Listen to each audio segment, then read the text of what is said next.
nós temos uma breve palavra ainda, fechando assim, esta mensagem que as crianças trouxeram nesta manhã. Vocês viram aqui que as crianças estavam em torno de uma vovó, que foi contando para elas a história do Natal, não é mesmo? E quem aqui não gosta de histórias? Na verdade, todos nós gostamos, especialmente quando somos crianças. Talvez seja esta a sua experiência também. Quando eu era criança, praticamente todas as noites, ou meu pai, ou minha mãe, ou minha avó que morava conosco, contava histórias para mim. E eu também fiz isso com os meus filhos quando eles eram pequenos.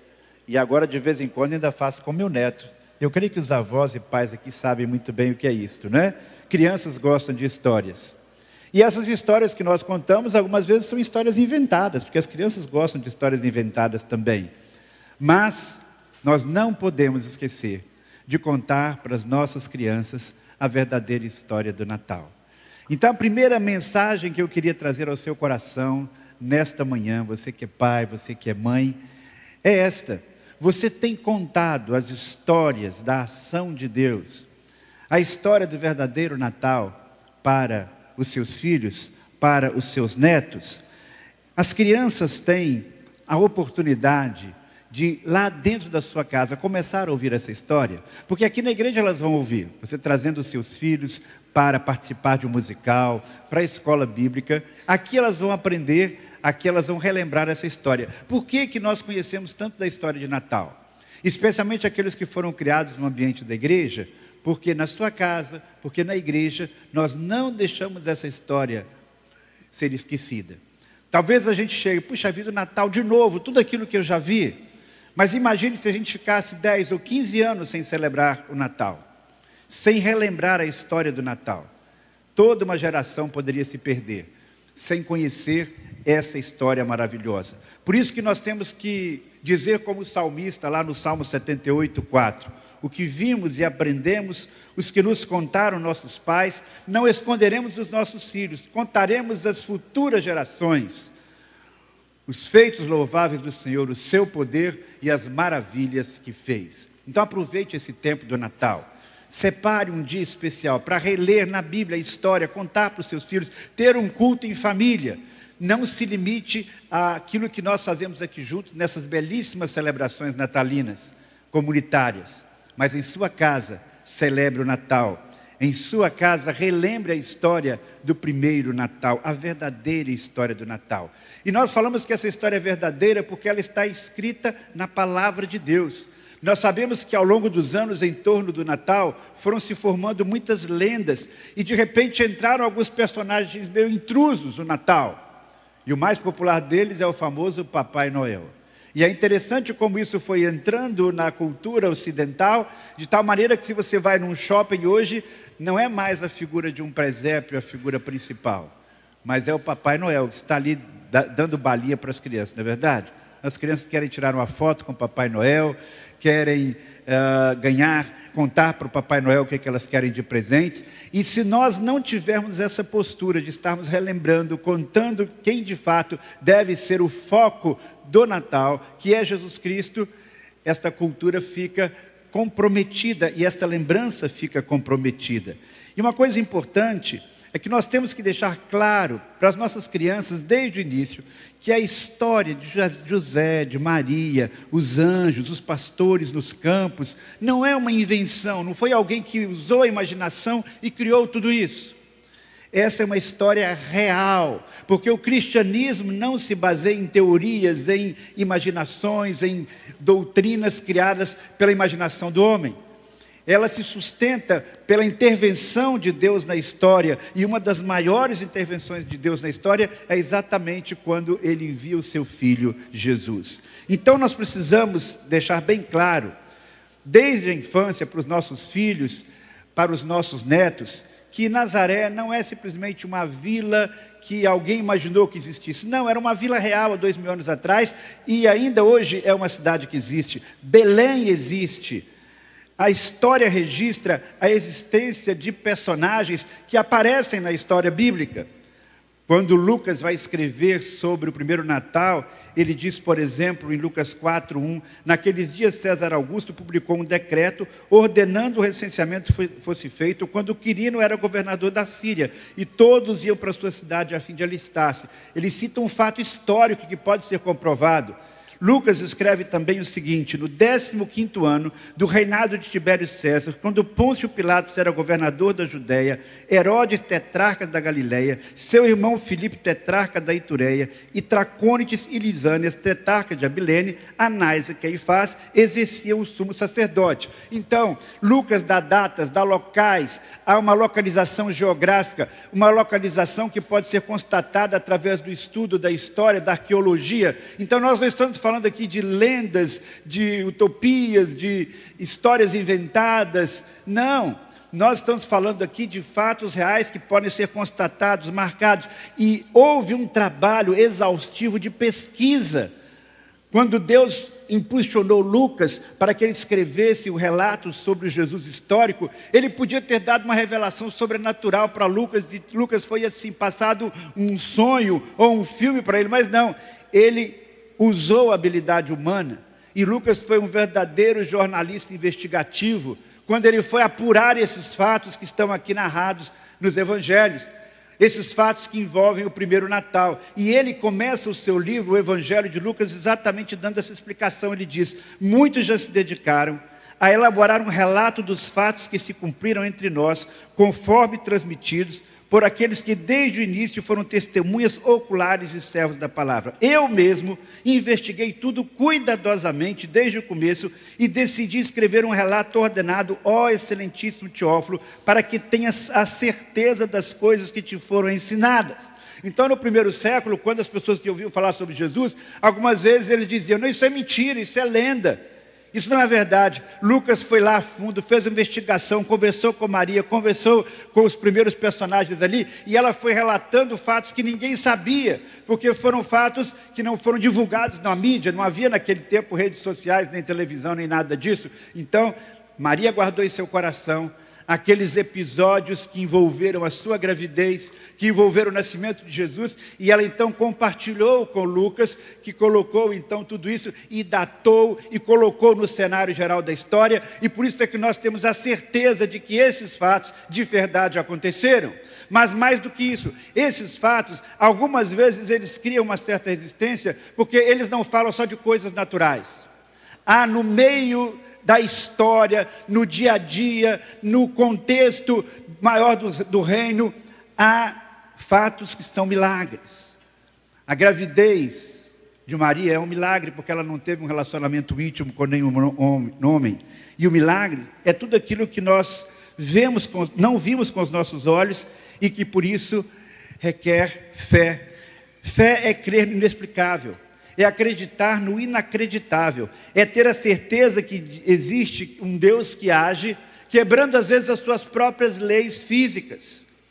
O Deus que se revela no Natal é um Deus que entra para a história da humanidade em eventos que de fato aconteceram, mas que requerem fé, porque são eventos miraculosos. Então, creia no que está na Bíblia, creia no sobrenatural, porque é assim que nós nos apropriamos das verdades bíblicas. Nós não temos que tirar a nossa cabeça e colocar do lado, porque nós estamos falando de fatos reais. Mas nós temos que, juntamente com a razão, ligar a nossa fé, para que possamos adquirir uma compreensão bíblica sólida. Hoje é dia da Bíblia. Os batistas hoje celebram a Bíblia. É uma oportunidade para que você possa ler a sua Bíblia, tomar esse propósito com o coração aberto e compartilhar as histórias que envolvem o primeiro Natal. E para finalizar, eu quero focar uma dessas histórias, que foi aqui apresentada, foi a primeira história que foi apresentada aqui, que tem data daqueles dias do nascimento de Jesus. Porque a história do nascimento de Jesus tem ao seu redor várias outras histórias. Nascimento de João Batista, a visita dos magos, a matança em Belém e outros acontecimentos que vão dando a moldura. Uma delas é aquele momento em que Jesus é levado, ainda bebê, 8 dias depois da circuncisão, para o templo. E ali ele vai ser apresentado, ele vai cumprir um ritual que era o ritual de apresentação de todas as crianças no templo. E a Bíblia diz que havia em Jerusalém um homem chamado Simeão, que era justo e piedoso, e esperava a consolação de Israel, e o Espírito Santo estava sobre ele. E fora revelado pelo Espírito Santo que ele não morreria antes de ver o Cristo, o Senhor. Então ele é movido pelo Espírito Santo e ele vai ao templo. E quando os pais trouxeram o menino Jesus para fazer o que requeria o costume da lei, Simeão tomou nos braços e louvou a Deus, dizendo: ó soberano, como prometeste, agora podes despedir em paz o teu servo, pois os meus olhos já viram a tua salvação, que preparaste à vista de todos os povos, luz para a revelação aos gentios e para a glória de Israel, teu povo. E o pai e o menino estavam admirados com o que fora dito a respeito dele. Nós temos aqui mais uma cena muito interessante do Natal, desse primeiro Natal. Eu imagino que Maria e José ficaram impactados quando os pastores chegaram lá na manjedoura e contaram o que tinha visto, a visão do coral dos anjos. Mas agora eles ficam novamente impactados, porque eles sabiam que aquele menino era diferente. Eles sabiam que era o Messias, mas eles não tinham ideia de que outras pessoas pudessem já começar a saber disso por uma revelação divina. Então eles vão cumprir aquele ritual no templo, normalmente. E de repente eles encontram ali um senhor idoso, Simeão. Simeão também não sabe com certeza o que aconteceria. Talvez ele imaginasse que o Messias já seria uma pessoa adulta. Quando o Messias aparecesse, apareceria com uma idade de juventude, ou até mesmo, quem sabe, uma pessoa já na meia-idade. Não sabemos, porque não creio que talvez tenha sido revelado para Simeão que seria um bebê. Então ele está ali naquela expectativa do templo, esperando alguma revelação de Deus para aquele dia. E aí de repente entra aquele casal com uma criança. E quando ele coloca os olhos naquele bebê, o Espírito Santo fala para ele: é esta criança, é esse o Messias. E aí então ele fica muito feliz. Ele se aproxima do casal, pede para pegar o bebê no colo, e ele agradece a Deus dizendo: ó Senhor, obrigado, porque a tua promessa se cumpriu na minha vida.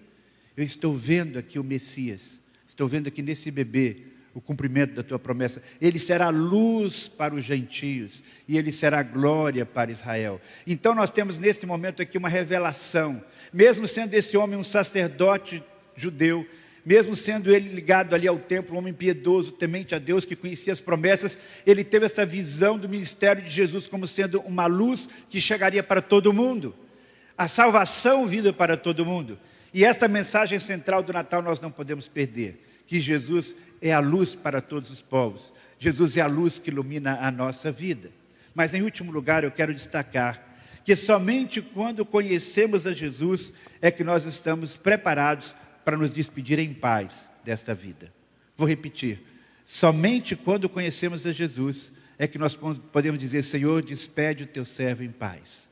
Pode ser que tem pessoas que olham para o fim da vida, chegam à velhice com muitas dúvidas, com muitos questionamentos. Ainda ontem eu conversei com uma pessoa já de mais idade que falou sobre isso, revelou isso assim numa conversa muito informal, dizendo: eu não sei o que me espera no futuro.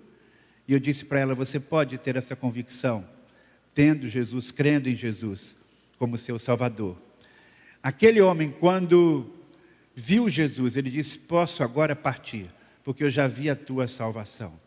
E o meu desejo é que cada pessoa que está aqui, aqueles que nos acompanham pela internet, pelo rádio, também possam ter um encontro com Jesus.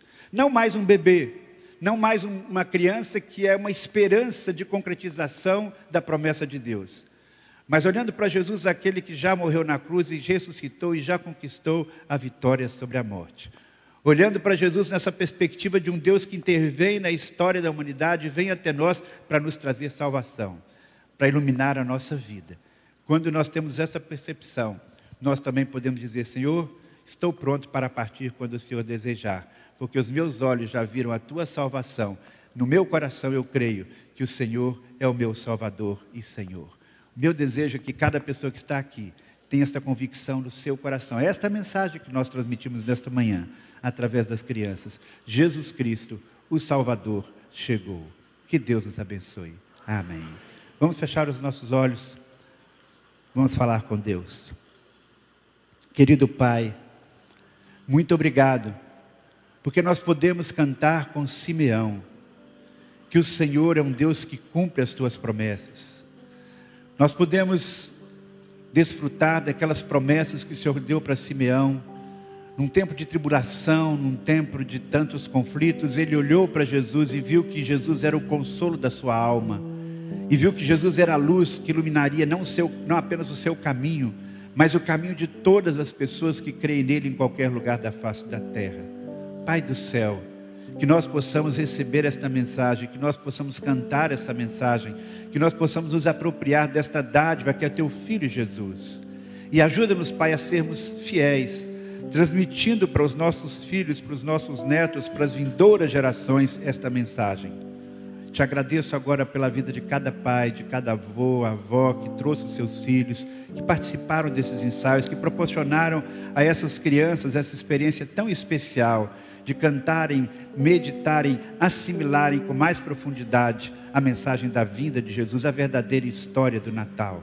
Que elas carreguem para sempre isso nos seus corações e sejam fiéis seguidores de Jesus.